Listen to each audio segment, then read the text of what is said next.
बिस्मिल्लाहिर्रहमानिर्रहीम। मैं हूँ राना मोहम्मद अवैस कन्नी एडवोकेट।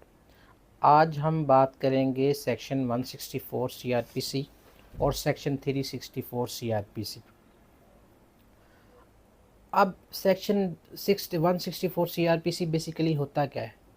ये एक बयान होता है जिसको मजिस्ट्रेट रिकॉर्ड करता है। अब कौन मजिस्ट्रेट रिकॉर्ड कर सकता है, उसका प्रोसीजर क्या है, कौन कौन सी चीज़ें इसमें आ सकती है, इस तमाम पहलुओं का अहाता हम 164 में करेंगे। और 364 प्रोसीजर बयान किया गया है कि किस तरह एक बयान को रिकॉर्ड किया जाना चाहिए, उसमें सारा प्रोसीजर बयान किया गया है। और 364 ड्यूरिंग ट्रायल होता है। लेकिन 164 अब सबसे पहला सवाल ये उठेगा कि कौन कौन 164 का बयान रिकॉर्ड करवा सकता है। नंबर 1, कोई भी विक्टिम, अक्यूज और पीडब्ल्यूज जिसको हम गवाह बोलते हैं, यानी तीनों ही 164 के बयान रिकॉर्ड करवा सकते हैं। अब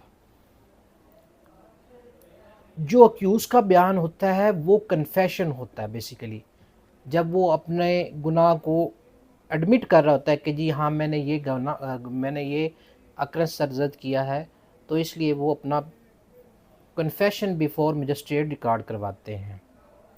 अब उसकी क्या रिक्वायरमेंट है, कैसे हो सकता है, कौन रिकॉर्ड कर सकता है?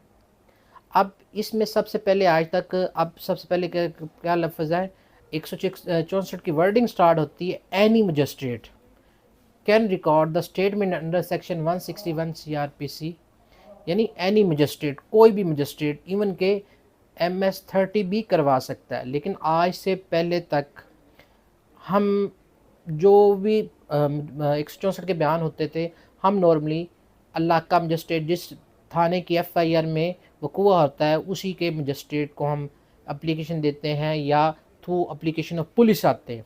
दोनों सूरतों में 164 रिकॉर्ड होता है।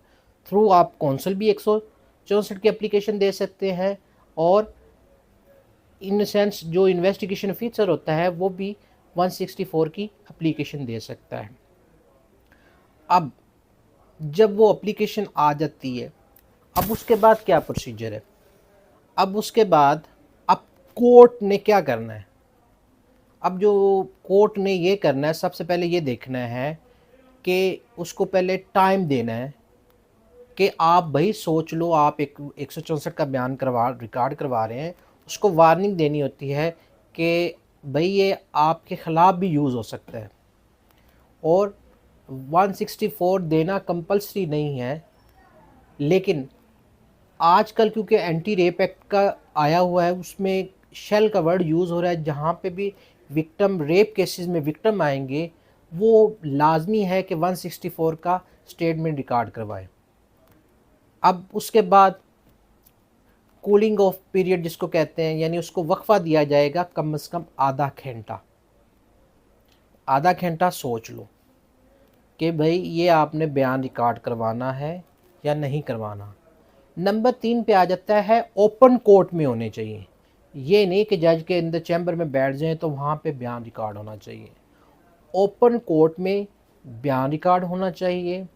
उसके बाद जज साहब उसको वार्निंग भी दे सकते हैं, भाई आप ये अगर यूज़ करवाओगे आपके ख़िलाफ़ भी इस्तेमाल हो सकता है, क्योंकि ये ज़ाहिर बात है 161 को आगे चला जाएगा ना, 161 को सुपरसीड करेगा 164 बयान।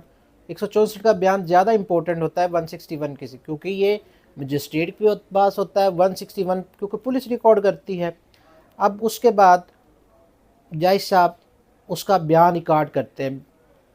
बयान रिकॉर्ड होने के बाद जब बयान रिकॉर्ड हो जाता है, जज साहब उस पर साइन करते हैं और इस सर्टिफिकेट जारी करते हैं कि ये 164 का बयान मेरे पास रिकॉर्ड किया गया है। तो ये सारे मामलात हैं। हाँ, अब इस पे एक सवाल था, क्या आया कि मजिस्ट्रेट 164 के बयान अदर डिस्ट्रिक्ट में भी करवा सकता है? हाँ, बिल्कुल करवा सकता है, क्योंकि एक रिट पिटिशन हुई थी उसका नंबर था गालबन 1956 या 1956/22, यानी 2022 की जजमेंट थी जो मिस्टर जस्टिस अमजद रफ़ीक साहब की थी। मिस्टर अमजद रफ़ीक साहब ने इसको बड़ा डिटेल ब्रीफ़ किया कि कौन बयान रिकॉर्ड कर सकता है, फिर वो एनी मजिस्ट्रेट का वर्ड यूज़ हुआ। उसके बाद डिटेल में डिस्कस करते करते उन्होंने एंड पे ये होल्ड किया, पिटीशन अलाउड कर दी और 164 का बयान अदर डिस्ट्रिक्ट भी रिकॉर्ड करने की इजाज़त दे दी। अब अब इसका मतलब है उस जजमेंट के बाद 2022 के बाद हम अदर डिस्ट्रिक्ट में भी जाके बयान रिकॉर्ड करवाते हैं।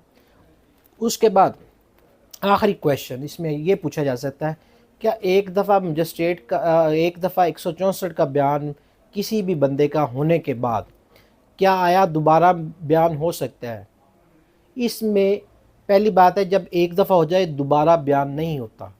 To extent some exceptional case, कुछ एक्सेप्शन है कि उन सूरत में बयान दोबारा रिकॉर्ड हो सकता है जब कोर्ट से प्रोसीजरल एरर की गलती हो जाए, तो इन इन हालात में दोबारा रिकॉर्ड किया जा सकता है। ये थी आज का टॉपिक, इस पे हमने शेर बहस की। शुक्रिया, अल्लाह हाफ़िज़।